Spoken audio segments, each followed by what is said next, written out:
Hello gets it flyers, मैं हूं गौरव और क्या आपको पता है कि आप विश्व में हो रहे एक महान प्रोसेस के हिस्सा हो, उसके आई विटनेस हो। दरअसल अफ्रीका के इथियोपियन डेजर्ट में दुनिया का 6th ओशन बनने वाला है। यस, 6th ओशन, और साथ ही में उस ओशन के साथ बनने वाला है दुनिया का 8th कॉन्टिनेंट भी। और ना मैं कोई मजाक नहीं कर रहा हूं, मैंने जो भी कहा है वो 100% सही था, क्योंकि उसके प्रूफ्स है ये और ये।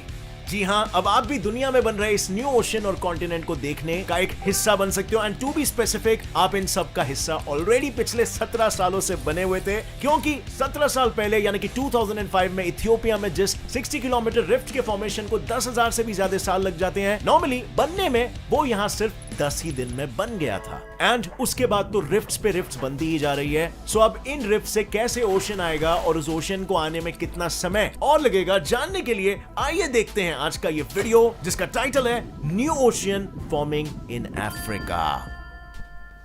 जैसे कि हर कहानी और हर किस्से की कोई ना कोई शुरुआत तो होती है, बिल्कुल वैसे ही अफ्रीका में फॉर्म हो रहे इस ओशन की भी शुरुआत हुई थी साल 2005 में, जब साइंटिस्ट ने ये नोटिस किया कि इथियोपिया के अफार रीजन के अर्थ की 3 टेक्टोनिक प्लेट्स यानी कि the African plate, the Somali plate और द अरेबियन प्लेट साल प्रति साल एक दूसरे से दूर होते जा रही है। यूनिवर्सिटी ऑफ कैलिफोर्निया के मरीन जियोफिजिसिस्ट और प्रोफेसर केन मैकडॉनल्ड के हिसाब से अरेबियन प्लेट हर साल अफ्रीका से 1 इंच दूर जा रही है और बाकी के दोनों प्लेट्स पर ईयर 0.2 इंच से दूर हो रही है। हाँ, आई नो कि ये सुनने में काफी कम नंबर्स लग रहे हैं, लेकिन इफ इसी स्पीड से एक दूसरे से ये अलग होते रहे तो वो वक्त भी दूर नहीं होगा जब अफ्रीकन कॉन्टिनेंट पूरी तरह से स्प्लिट हो जाएगा। एंड उसके स्प्लिट होने से ऑब्वियसली, जैसे कि आप सोच रहे हो, दोनों के बीच में पानी आ जाएगा और उसी से फॉर्मेशन होगा अर्थ के 6th ओशन का भी। बट इसी स्प्लिट की वजह से अर्थ को अपना 8th कॉन्टिनेंट भी मिल जाएगा। Yes, 8th continent. बट ऐसा कुछ जो मैंने और आपने पिछले 200 मिलियन सालों से ना होते हुए देखा है। अब इफ कोई किम मैकडॉनल्ड नाम का शख्स आके ये कह दे कि ये होने वाला है इन द नियर फ्यूचर, तो क्या उस बात को मान लेना चाहिए? क्योंकि भैया ये कोई छोटी बात तो है नहीं। क्या इतने बड़े स्टेटमेंट को सही मानना सही होगा?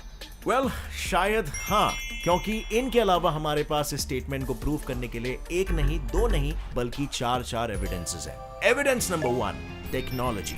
किन मैकडॉनल्ड के अलावा दुनिया भर के साइंटिस्ट भी अपने एडवांस जीपीएस टेक्नोलॉजी की मदद से इन प्लेट्स के मूवमेंट्स पर नजर डाले बैठे, और उनका भी किन मैकडॉनल्ड के जैसा ही कहना है कि हर साल ये प्लेट्स कुछ फ्यू मिलीमीटर्स एक दूसरे से दूर होते जा रहे हैं। जैसे लॉकडाउन में आप अपने दोस्तों से दूर और घर पर पड़े बोर हो गए थे, है ना? इसीलिए मैं आपके लिए लेकर आया हूं प्लेयर स्पॉट ऐप, जहां आप fruit slice, snakes and ladder, sheep fight, rummy, housie, chess, antman etcetera जैसे 15+ गेम्स खेलकर 50 लाख रुपए जीतने की खुशी पा सकते हो। सिर्फ यही नहीं, लूडो, आपके बचपन का मोस्ट फेवरेट गेम खेलकर भी आप लाखों जीत सकते हो। और इसके लिए सिर्फ आपको बस डिस्क्रिप्शन पर दिए गए लिंक पर क्लिक करना है और ज्वाइन करना है लूडो गेम। विद गेम्स आप यहाँ पर लाइव चैट करने से लेकर प्राइवेट लूडो पॉट पर फ्रेंड्स के साथ खेल सकते हो। बट प्लेयर स्पॉट ही क्यों? वेल, ये 100% सिक्योर है और मेड इन इंडिया ऐप है और इस पर इजी विड्रॉवल्स है, एंड एज अ रिजल्ट इसके 7 मिलियन प्लस यूजर्स है। And the best thing is, अगर आप मेरा रेफरल कोड PLACE200 यूज करोगे तो आपको मिलेगा 200 रुपए का साइन अप बोनस। यही नहीं, ऐप के रेफर और अर्न प्रोग्राम से फ्रेंड्स को इनवाइट करने और उनके गेम खेलने पर आपको मिलेगा 2% विनिंग अमाउंट। तो देर कैसी, अभी डिस्क्रिप्शन लिंक से डाउनलोड करो and earn while playing. Evidence number 2,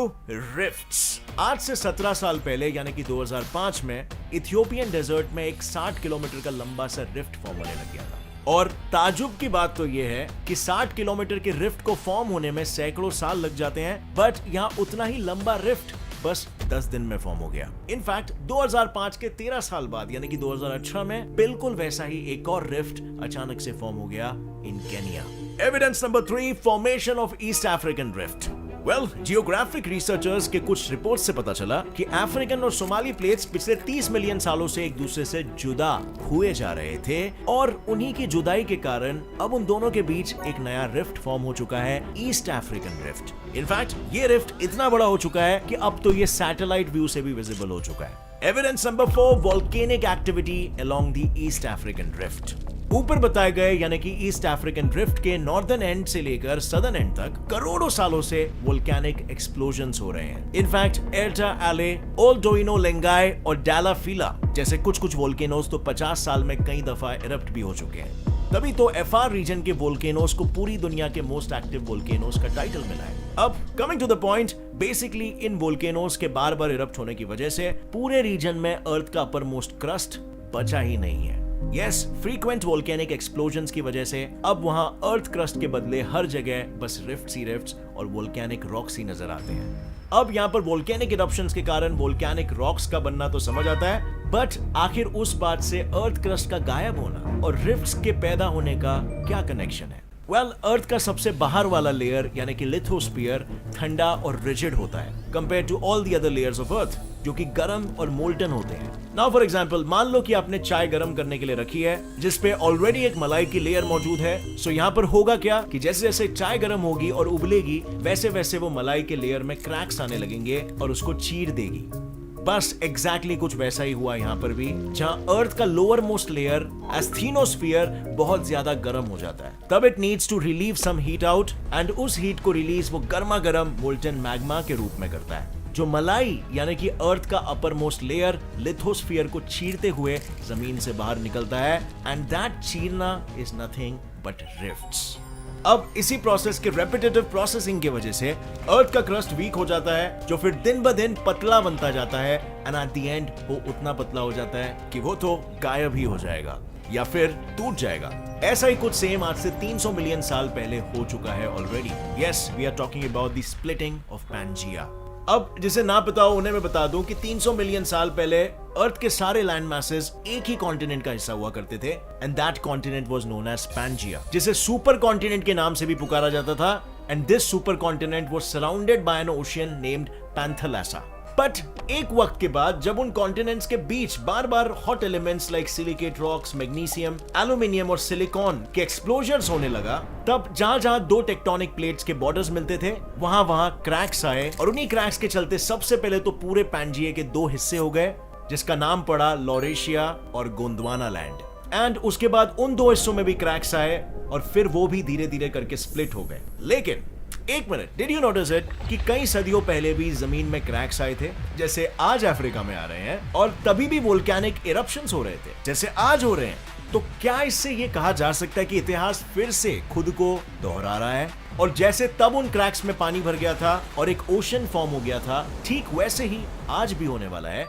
well, उसे जानने से पहले इस बात को जान लेते हैं कि आखिर एक सुपर कॉन्टिनेंट से ये 7 कॉन्टिनेंट्स एग्जैक्टली बने कैसे। Now we all know right कि अर्थ के मैसिव स्लैब्स यानी कि तीनों tectonic plates are constantly on the move, और उन्हीं मूव्स की वजह से हमारे कॉन्टिनेंट्स और ओशन भी मूवमेंट में ही रहते हैं। सो कभी कभी जब उस मूवमेंट में दो स्लैब्स एक दूसरे से सेपरेट होते हैं तब उनके बीच एक गैप बन जाता है एंड उसी गैप का फायदा उठाते हुए अर्थ का मैंटल हॉट मैग्मा रिलीज करना चालू कर देता है। और अब तो हम ये जान ही चुके हैं कि ये प्रोसेस लैंड पे होती है तो वहां रिफ्ट पैदा होता है या तो फिर अर्थ क्रस्ट वीक हो जाता है। बट इफ यही सेम प्रोसेस ओशन के बीच में होता है तो वहां एक माउंटेन फॉर्म होने लगता है या फिर अर्थ का या इवन कहो सी का एक न्यू लेयर या क्रस्ट बन जाता है। और ये इसीलिए क्योंकि जब मैग्मा पानी के कांटेक्ट में आता है तब वो इंस्टेंटली कूल होने लगता है एंड रिजल्टिंगली वो पत्थर बन जाता है, जहां वो या तो एक फ्लोर या फिर एक माउंटेन का फॉर्म ले लेता है। फॉर एग्जाम्पल हवाई के नीचे एक वोल्केनिक हॉटस्पॉट मौजूद है जो सदियों से मैग्मा रिलीज करके माउंटेन्स पे माउंटेन्स बनाए जा रहा है और क्रस्ट के मूवमेंट की वजह से माउंटेन्स पे माउंटेन्स डूबते भी जा रहे हैं। उसी प्रोसेस के चलते हवाई में आज एक चेन ऑफ माउंटेन्स बन चुके हैं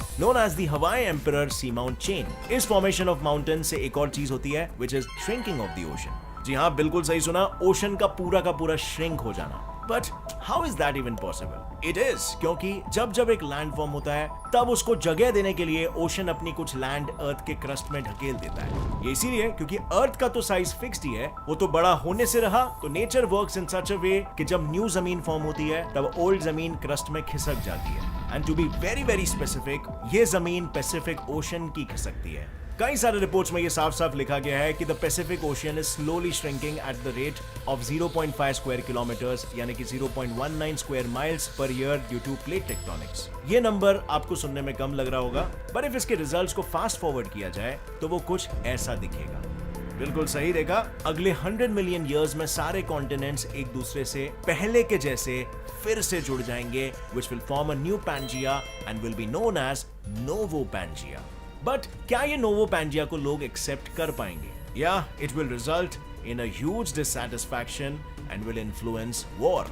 या फिर ऐसा होगा कि जब तक ये नोवो पैंजिया बन जाए अर्थ पे कोई होगा ही नहीं और हम सब मार्स पे चले गए होंगे या फिर आउटर स्पेस को एक्सप्लोर कर रहे होंगे। आपको क्या लगता है इसके बारे में? क्या होगा हमारा future? Let me know your views in the comment section. और साथ ही में अगर आपको इस वीडियो से कुछ भी नया सीखने मिला तो एक लाइक जरूर ठोकना। गेट्स इट बाय फैक्ट को भी सब्सक्राइब करो और बेल नोटिफिकेशन दबाओ ताकि आगे आने वाली हमारी कोई भी वीडियो की अपडेट आप मिस ना कर सको। And as always friends, stay curious, keep learning, keep growing. जय हिंद।